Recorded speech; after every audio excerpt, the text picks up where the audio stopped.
Hey everybody, good morning. Well, here we are, another beautiful day on the coast of British Columbia on Vancouver Island.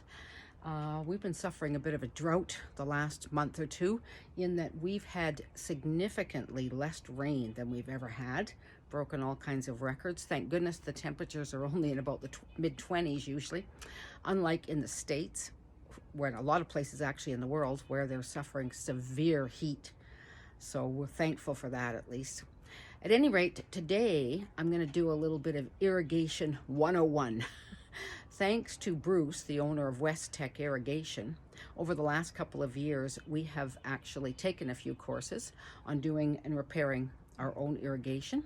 And it came to my attention the other day that I have an area that needs to have an extension put on the sprinkler because the plants have gotten big, and I have some areas that aren't getting sprinkled. And anyways, we're going to get busy and do that, and I'll walk you along and show you what we're going to be doing. So here we are where I just planted this red carnation yesterday actually, and moved these coleuses over to the right. I had stuck them in there a month or so ago because they broke off a plant inside, and I thought, well, I stuck them in water and got them rooted and put them out here. But now I've moved them over because I've been wanting to put a red carnation here alongside this pinky one, but I couldn't find one. And luckily the other day at Home Depot I managed to spot one and grabbed it. So this area is not getting sprinkled because underneath that carnation is a sprinkler head that is kind of buried. So what we're going to do is I'm going to trim this back, and we're going to put an extension on that Alan has right here, this extension, and bring it up higher so that it will spray this area all through here that hasn't been getting enough water. So we'll get busy and get started on that. Okay, I've trimmed some of that back, but you know, I don't know if that's going to be enough. We have to dig all this dirt out around here to get down to the bottom of that. I might have to pull this back somehow, so maybe I'll get a shovel and just put in there gently and try to bring that plant away. I don't want to cut too much of it off, or I'll lose it for the rest of the summer. Okay, that shovel is helping hold it back while I dig all around this sprinkler head. We've dug it down to the base of the sprinkler head, and I've just hosed it a bit to get some of the mud off all around because we certainly don't want that going into the lines. And once that just drains down a bit, we're going to screw that sprinkler head off. All right, we have this little adapter piece here to go from threaded to threaded, and now that's on, and now we're just going to screw this one onto here. Okay, Alan's helping me here. We've got that adapter, and we've got, it's probably how many inch? 12-inch more riser. We have quite a few different lengths here, but I think they're going to be too high. So now he's going to, doesn't matter, I'll move that around, honey. I can actually show on the video how you pull that out and adjust the spray head. So what we'll do if it's a little bit not aligned, the dirt will bring it in. Okay, we'll do that, and once that water drains down, we're going to turn the sprinklers on just to make sure there's no leaks down there. We're trying to beat the sun. As you can see, it is coming over the house. So we're going to try to beat it so we're out of that sun and have this project finished. So we'll just wait a couple minutes for that to drain, and then we'll turn it on and see how it is. Now you probably can't see this in the thing, but this is a 8-foot spray. It's a green, and the spray direction is halfway across, half moon, but it's this way, and we want it to spray that way. So the trick with that is you take this off the top and you turn these little wheels around here that go in and put it down until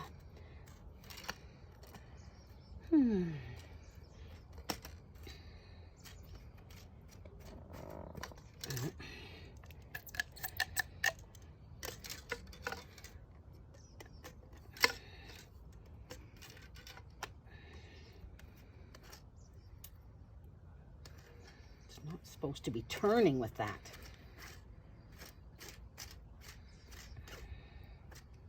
Now it's staying solid, but now it's turning.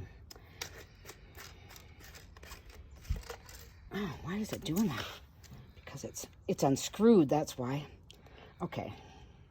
That's why it was unscrewed. This was loose for some reason. Okay. Try this. Turn it, put it into here. Put it, that looks pretty good. There we go. Maybe one more this way. Maybe. It's going around the bend here. That looks pretty good. Okay. We'll tighten that down. Now we have the spray diameter flat across this way, going that way. Okay. That's good.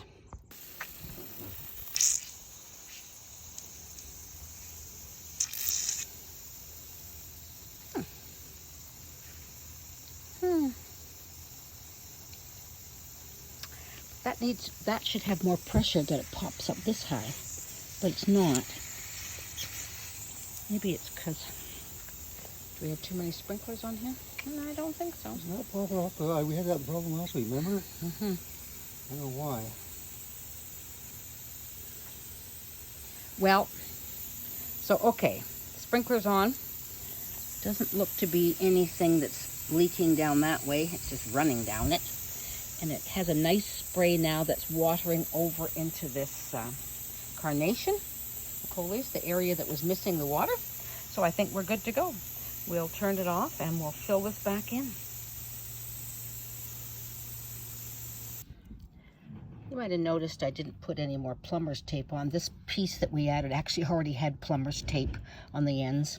So I didn't need to try to wrap that flimsy white tape around there, which sometimes can be a pain in the ass, or excuse me, pain in the butt.